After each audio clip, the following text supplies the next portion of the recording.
मुलं काय करतात, गीता आणि भागवत या 2 ग्रंथाचं श्रवण करतात आणि अखंड विठ्ठलाचं चिंतन करतात. बघा, 6 शास्त्र, 18 पुराण, 4 वेद एवढी ग्रंथ संपत्ती आहे. शंका अशी उत्पन्न होते आपल्या मनामध्ये, एवढे ग्रंथ आहेत बाकीचे. 6 शास्त्र, 18 पुराणे, 4 वेद एवढी ग्रंथ संपत्ती असताना सुद्धा महाराजांनी या अभंगामध्ये गीता आणि भागवत या 2च ग्रंथाचा उल्लेख का बरं केला असेल? काय कारण असेल?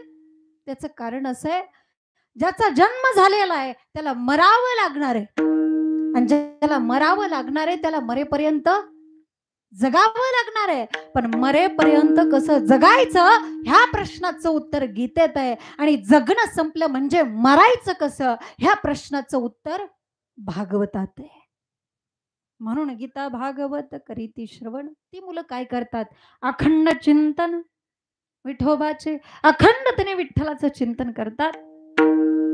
परमार्थामध्ये अखंडतेला खूप महत्व आहे. अखंड खंडेना जीवन राम कृष्ण नारायण.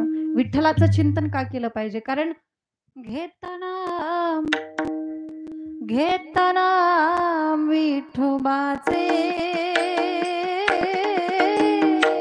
पर्वत जळती बाबाचे,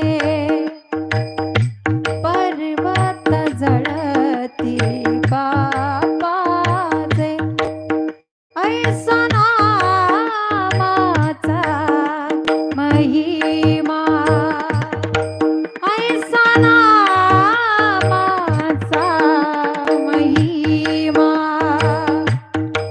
वेदसी नरा झाली सीमा, वेदसी नरा झाली सीमा.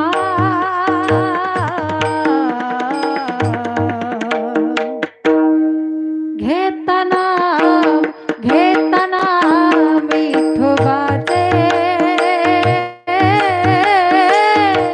पर्वत जळती बाबाचे, पर्वत जळती बाबाचे, बाबाचे. म्हणून अखंड चिंतन विठोबाचे. सात्विक कुळामध्ये जन्माला आलेली मुलं अखंडतेने विठ्ठलाचं चिंतन करतात. कारण मरताना ते नाव आपल्या मुखामध्ये आलं पाहिजे. अंतकाळी ज्याच्या नाम आले मुखा, तुका म्हणे सुखा पारण ही. कारण ज्याचा जन्म झालेला आहे त्याला मरण हे निश्चित आहे. आणि मरणाच्या बाबतीत वशिले भाजी चालत नाही. बाकी कुठं चालेल पण इथं चालत नाही. लक्षात ठेवा. वशिला म्हणजे काय? वशिला म्हणजे काय? तर व म्हणजे वय नसतानाही, शी म्हणजे शिक्षण नसतानाही, आणि ला म्हणजे लायकी नसतानाही जो लावला जातो त्याला म्हणायचं वशिला. मरणाच्या बाबतीत ही वशिलेबाजी चालत नाही. हिंदुस्थानमध्ये शोधा, एखादं मंदिर नसलेलं गाव तुम्हाला सापडेल, पण स्मशानभूमी नसलेलं गाव तुम्हाला सापडणार नाही. कारण मरण हे अटळ आहे, अटळ आहे. 9 भी मर गए, 10 भी मर गए सहस्र ठाश, 33 कोटी देवता मर गए पड़े काल के भाषी.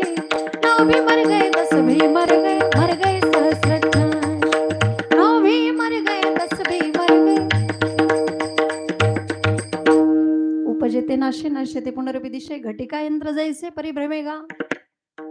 ज्याचा उगम आहे त्याचा नाश आहे. म्हणून जन्माला आल्यानंतर जगायचं कसं हे गीतेकडून शिकायचंय, मरायचं कसं हे भागवताकडून शिकायचंय. गीतेच्या माध्यमातून साक्षात भगवान श्रीकृष्णाने अर्जुनाला कसं जगायचं हे शिकवलं. अर्जुना, काय देवा, जर जिंकलास तर हस्तिनापुराचा राजा होशील आणि जर मेलाच तर स्वर्ग प्राप्ती होईल तुला. कसं जगायचं हे गीतेने अर्जुनाला शिकवलं आणि कसं मरायचं हे भागवताने परीक्षिती राजाला शिकवलं. मला सांगा, परीक्षिती राजा हा किती दिवसाचा होता? 7 दिवसाचा होता. माहित ना? 7 दिवसानंतर त्याला शाप होता की तुझा सर्प चावून मृत्यू